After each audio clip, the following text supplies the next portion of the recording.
everybody. Welcome to the Office 365 Pulse. I am back from a week in the sun.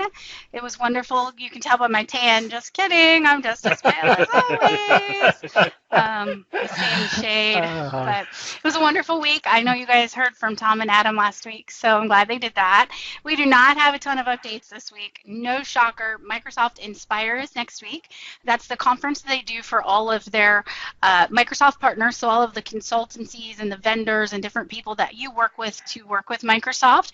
And typically before big conferences, they don't make a lot of changes to Office 365. That's just kind of standard practice. So not a ton of updates this week, but Tom's going to kick us off with some updates on Microsoft Stream and Microsoft Teams. Then I have a few SharePoint updates, and then I believe Adam has maybe some Intune updates and some other updates there. So I'm going to pass it over to Tom, who's going to give us some updates, and then we'll kind of go from there. So take it away, Tom. Sounds good. Yeah, we're going to do things a little differently this time. Where normally we go through all the in development or all the rolling out. This one we're going to kind of deal more with topics of certain products because, like Jen said, there's a number of things going on in, for me at least, the Teams and the Stream areas. So we'll start with Teams here. One of the ones that's in development is that Microsoft Teams, the auto updates that roll out are going to use lower network bandwidth. So you won't be impacted as much if you have a large installation, a lot of team users, and everybody's getting updates to the Teams client at one time. Now it's going to be lower bandwidth, so there'll be less impact on your network, which is really good. They've also added a feedback button where you navigate to the help menu and select Give Feedback in Teams, and that will send feedback directly to Microsoft. I'm a little like, why are you doing that when you've got user voice? So it kind of seems like they've got two different areas here, and I'm not sure that's a great idea. But again, it's nice that they're giving you abilities to get out there and actually offer input onto different topics. So it's probably good. I'm just a little surprised that they're not focusing everything on a user voice for that particular one. One of the ones that is in development is Microsoft Teams channel cross postings. This I think is really cool. So if you're in multiple teams, and it doesn't have to be just within a single team hitting different channels, but it can be across different teams in multiple channels, where you can make a post and then it hits all the other ones. And supposedly, if you edit the original post that you have out there, it'll also apply those updates to all the other posts in the different teams and channels. I think that's really great in certain aspects of it. I just hope people don't go hog wild and think, oh, I want to post that I have free puppies, and then they give it to everybody in 14 different teams that they're part of. So it's one of those ones where you're really going to want to educate your people that this isn't a bulletin board type thing where you can cross spam multiple different team sites. You want to kind of keep that focus there. Yeah, I think, Tom, you and I, the last time we were talking about something similar to this, I'll be really interested to see what they come out with admin controls around some stuff like that. I would love if it was somewhat granular, whether it be in the sense of I can limit my group who has the ability to do, like maybe you lock down to, oh, well, project managers can say to multiple teams because maybe they have that ability, right, but I don't want my day-to-day engineers, or even certain teams have the ability or you can exclude it. I'll be interested to see what sort of admin controls they come out related to this functionality. Yeah, because at some point there's going to be some disgruntled employee that's part of 80 teams, and he's going to post, or she's going to post a I've had it, I'm out of here thing that's going to cross spam everybody, and that's going to just be, legendary in terms of company history at that point. It's probably going to be a Teams engineer. Yeah, probably. Probably the one that wrote Why did I do this? I did it because I want to be able to do this later on and cross-post all of Microsoft. So another thing that they're doing in Microsoft Teams, which is interesting, is that you'll be able to do Atlas mentions. So normally right now if you want to mention somebody, you do @ and then their name, and it then flags it and can send out reminders and notices and stuff like that. Well, now they're doing something which I kind of think of as more Facebook-like, in the fact that if you start typing a name like Tom or Jennifer or Adam, it will actually pop up with a list of names that fit that criteria, and you can just choose the name in that way. Again, it's kind of like the same functionality that you have with the @ symbol, but I think it's a little bit more straightforward, especially for people who are Facebook users and expect that kind of pop-up name recognition. Now they can get that in Teams and just select the names as they're going on. So that's kind of cool. Oh, what else do we have in the Teams section? Scanning through my list here. Microsoft Teams information barriers. This is one that Adam and I talked about last week. And that is where you're going to be able to set it up such that certain people in your organization will not be able to interact with other people in your organization. They say, for example, frontline worker scenarios not being able to talk with the rest of the company or stuff like that. I tend to think of it more like in the financial industry where you have to have that Chinese wall between your trading and your research firms because you don't want insider trading going on. So in particular use cases such as financial, I think that's good. I don't know how much that's going to be used, though, in just regular corporate environments, because Teams, by definition, you're supposed to be collaborating with each other. So keep an eye on this one. If you are trying to keep certain groups separate from each other, this will allow you to do something like that. Yeah, but imagine poor Satya. He's not going to be able to get any work done if everybody's adding him all day long. So, I mean, there's that is a very good point. In organizations, I'm pretty sure the CEO of major companies isn't going to want to be able to be added in things. And, there's going to be certain people in HR, you're probably not going to just be able to add somebody, or the legal department, or, different things like that. I could see different scenarios like that you might not want people to add. So I could see that happening and being useful. Yeah, it'll be interesting to see how they roll this out, yeah, and how it actually gets used and how popular it is. So the announcements post, this has actually been launched. Everybody should have it, and I know I've done 1 Minute Office Magic Tips on this, where you can do announcement posts in Teams instead of just regular chat posts, and it makes it stand out. You end up getting like a title and a background graphic and a lot of cool things like that. Again, when you get this, you're going to want to educate your people that they shouldn't overuse it, because if everybody does announcements, then pretty soon you'll just blur that out of your memory. If everything's an announcement, nothing's an announcement. Nothing's an announcement, exactly. So that one's you're going to want to be a little careful of to make sure your group knows that this should be used for important things like donuts in the break room type thing. So Microsoft Teams, add up to 100 people in a group chat. So now you can have ad hoc discussions with 100 people. People can decide where we're going to lunch today instead of like 2. I'm going to drop out of those chats as soon as I'm invited to them. But for people who do need to have larger chats, or you want to have like maybe a chat jam type thing going on, you've now got a little bit more leeway there to have a number of people rather than the smaller group that you'd had before. So that's good. And then the last thing I'll mention is, and this is also in a launch stage, manage discovery of private teams. So the way it had been set up before, and correct me if I'm wrong, but if you had a private chat or a private team out there, pretty much nobody knew it existed unless somebody told them about it. And then they could ask to be, added to it in the whole bit. Now what this allows you to do is it can show up in search results, and the person can say, hey, this looks interesting. They can go out there, maybe see the major description of what it is, but then they can ask to join at that point. So I think that's a really good idea, because I think that most people have their their team set as private because they don't want everybody joining their team. But it would be nice if people knew that it's out there, and if they thought they could add something to that particular team, they can find it, ask to join, and then maybe make a contribution. Yeah, the scenario we ran into at Planet was the first couple of people on a project.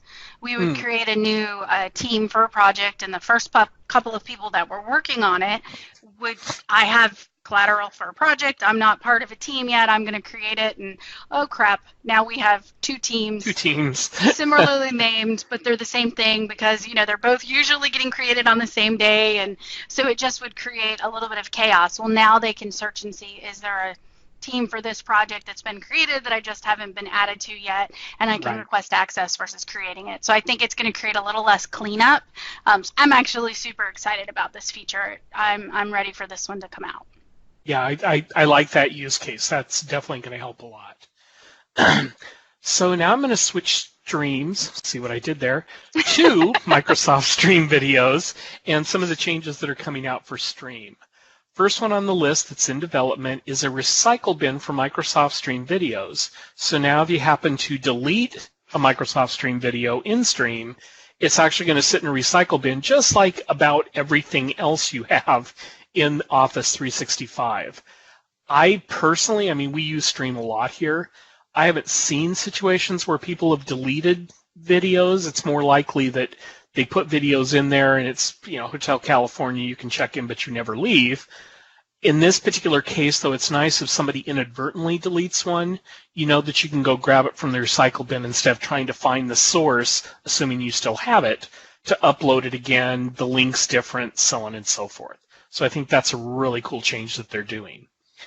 The other one that's in development that I think will end up being really nice is that you can replace a video and retain existing URLs. So let's say you've got something out there, you've advertised it, people are linking to it, people are clicking on it and viewing it, but you had to go in and make a tweak. Maybe you had to take a little chunk out in the middle or something like that. Normally, if you put that back out there, it'd have a different link, and people are still going to the old one. You have to delete it, but you can get it from the recycle bin now. You're kind of stuck there. Well, now you can put a new video out there, I'm assuming with the same name, and it's going to keep the same URL that it had before. So I think that's a really good way to be able to refresh your content without necessarily having to point people to new versions if you had to correct things. Yeah, I'm super excited about this one. I think it's really cool and potentially I think this enables Stream to be a more readily accessed and used feature by enterprises out there. The situation I thought of when I immediately read this, think about an organization that wants to do stuff like different trainings or even HR trainings and stuff. You can have very simple, very easy to find URLs that basically, okay, any new hire needs to go in and go to this URL for, HR training 1, HR training 2, HR training 3, whatever. And when a new year comes in, you can keep all of your onboarding materials the same and just go on the back end and be updating the video links themselves. And stuff like that I think is really cool. Then you also mentioned it, like, maybe you record a session, there was a problem with the microphone while you're recording it, so you get the session out there so people can see it, but you have an opportunity to record another one later where you don't have to reinvent the wheel, you don't have to send out a second update, you don't have to, hide stuff. I think this is a very almost under the radar feature that can really allow Stream to kind of come to the forefront for organizations that maybe weren't fully embracing it and using it the way they could before. I think this makes it a more acceptable way to start becoming a major service that they depend on for their org. Yeah, I like your use case about like training videos that may need to get updated annually, but you've got a page that links to the 3 or 4 different videos that you have. Now you can keep those links the same and just update the video each year without having to rebuild your page, or people have stored that in an email somewhere, things like that. Yeah. So that's really cool. Even like IT, right? Like say you want to make videos for onboarding for the software that you have, and you're using Office 365, and suddenly Word looks different when you load it, or Outlook looks different when you load it. You can go in and just re-record the source, but keep your onboarding materials and everything completely the same and not miss a beat. It's awesome. Good piece. Another thing that's in development that I think is nice, it's not full bore editing, but it's nice to be able to trim things up. They're going to allow you to trim the beginning and end of your videos from within Microsoft Stream. Up to this point, Stream has pretty much been get everything done in some other platform and then dump the video out there. Now they're going to be able to say, hey, I need to go in and trim some dead space at the beginning, and the fact I couldn't find that hang up button for 30 seconds afterwards and there was dead air, now you can trim the dead air off, or somebody said something bad at the end and you really want to trim that off. You're going to be able to do that from within Stream now, and I think that's going to be really nice. Rolling out, so this is depending on where you are at in your cycle of when you get your updates, you could start seeing this one, and that is embedding Microsoft Stream videos in PowerPoint. Now, I'm sure that you could put Stream videos out there before. I think there's just going to be tighter integration at this point, where instead of you having to go get a file somewhere, bring it in, and your PowerPoint video then explodes in size, maybe you can just say, hey, I'm going to point it out to Stream, here's where the video is, and I'm going to pull it directly from there. So that's going to be really nice for people who do a lot of that interaction between live videos and their PowerPoint and being able to get that all in one place. For those of you who used to use Office 365 Video, you are going to migrate. And the self-administered migration tool is going to be available here. It's in a rolling out state, so you should see it soon. And this is going to enable you to do self-service migration of your Office 365 videos over to Microsoft Stream. I know that when I've looked at the roadmap over time, there's going to be a certain point in which they're going to do it for you and you're not going to have any choice. This will allow you at least to make some changes and decisions that aren't forced upon you that may not fit exactly what you want to have done. So take a look for that if you're in a migration scenario. This is one that's also rolling out, and I know we've talked about it in the past. You're going to be able to upload and record videos using the Stream mobile app, and I think this is really cool in the fact that if you have the Stream mobile app, you can take these live videos as you're out walking around. Maybe you're an assessor or something. You want to take a video of what you're doing an inspection on or something. You can now do that in the Stream video or Stream mobile app, and then you can load it up to Stream, and everything is right there. You don't have to then try to find a place to upload it to another point or another area like OneDrive or something, and then upload it to Stream. It's all integrated. I think that's going to be a really cool thing. One of the things that's launched in Stream is the ability to add quizzes, polls, and more to your Stream videos with a new integration with Microsoft Forms. I have not tried this yet, and I think it's kind of interesting where you could be watching a video and then all of a sudden inject an interactive poll in there. I'm going to be interested to see how that looks and how it works. But once again, I think that's great for training tools. Great where you for can... like town hall meetings and stuff like that too, where you can be like, are you what listening? Do Yes, no. Yeah, so I think that's going to be a really cool feature to be able to add to your videos. And with that, I think I'm done talking about Stream and Teams. Now you Jennifer, can take a breath and breathe. Yes, Yeah. you can go ahead and talk about the things that you're going to talk about And now. mine is going to be so much shorter. I have 3 things that are all in the rolling out stage, and they're all about SharePoint pages. So one of them I'm super excited about. You're going to be able to do on-page anchors, which means you can go to a page and link to a header in the same page. So I can have a hyperlink that will basically just take me to a header in that same page. So you can use Anchor on SharePoint pages. That's really important, I think, for end users as they're building out pages, because it might be go to this part on the page or something like that. So I'm excited that they're bringing that in. Also, undo and redo. That's very exciting on pages. So that's going to be a lot of fun. So that's it's the coming. little things. It is the little things, the delighters.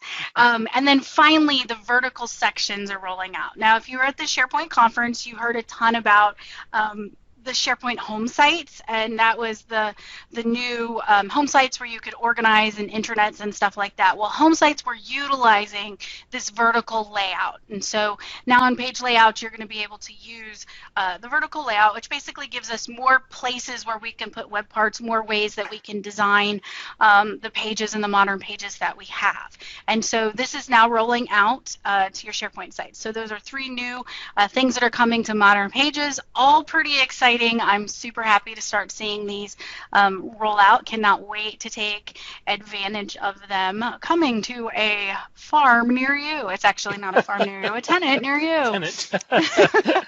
Anyway, those are my we've been around updates. for a while. Yeah, I know. Those are my updates. Those are my updates for everyone today. Not as long as Tom's, but I get to be quiet now and breathe. And I think Adam's updates might even be shorter than mine today. So I don't have a lot of updates, but mine are going to be nerdy, so they may be wordy. So I'm going to actually focus on Intune. There's some cool stuff going on there. They actually added to the roadmap this week in development a couple of really cool things with Intune. Specifically, they're going to be launching S-MIME encryption for both of the mobile clients, so iOS and Android. Long story short, S-MIME is how you encrypt messages. It's how you deliver trusted signed messages and encrypted messages. So basically, your phones will now be compatible if you're in Intune with being able to read and actually send out encrypted messages, which before you'd have to actually use either the web or the Outlook client. So that's really, really cool. The other thing that I'm excited to see, I've gotten way deeper into a lot of the compliance things that you have to do, specifically some of the higher end government requirements. And they actually announced that they're going to be going through and adding basically what they're calling derived credentials for Android devices.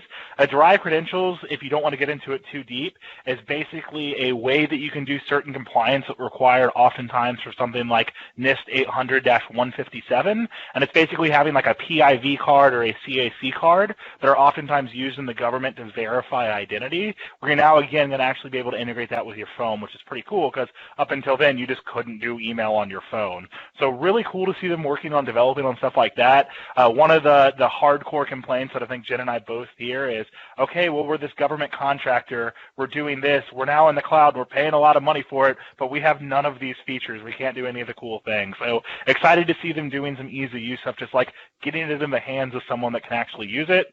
And final thing, we had mentioned this and talked about it briefly in one of the updates, probably a month or two ago, but it's actually going and now has been launched, and it's what they're calling the Microsoft Intune Security Baselines for Windows 10. I kind of explained it a little bit back then, but I think it's actually really, really cool. All that's really going on here is now if you actually have Intune running and you're securing through MDM your corporate machines that are on Windows 10, they are basically going to have hooks and links out into the cloud that keep it up to date with all the most important security patches. So you no longer have to have relying on one of your IT guys going through and patching a system and putting something out through SCCM and all of that stuff to be able to actually manage your machines. Now, once you get Intune going and you have this enabled, it is basically going to communicate with Microsoft constantly. And if they say, hey, we've suddenly found this new bug that's came out that's this pretty big security vulnerability, well, Microsoft in this service is just going to take care of patching and updating and maintaining your machines for you. So I love to see when some of the flexibility and enterprise-grade stuff of the cloud is starting to matriculate down into what's traditionally on-prem stuff. And, device management has always been on-prem. So seeing some of that cool flexing power of, we have a billion computers in the cloud and could do cool things, seeing that coming down to enterprise environments with desktop management, always happy to see stuff like that. So did you get all the acronyms out of your system there, my friend? Yeah, sorry. It gets loaded. I love it. I love it. All right. Well, that seems to be a handful of updates for today. We will be back next week with more updates, possibly. I'm not sure how much we'll update. Possibly less updates. Inspire. We'll see. We'll see. Tom will still talk as much, but there'll be less updates. Oh, we'll definitely still talk. But it was great with everybody, and we'll see you guys next week. Thanks, everybody. Bye. Bye, everyone.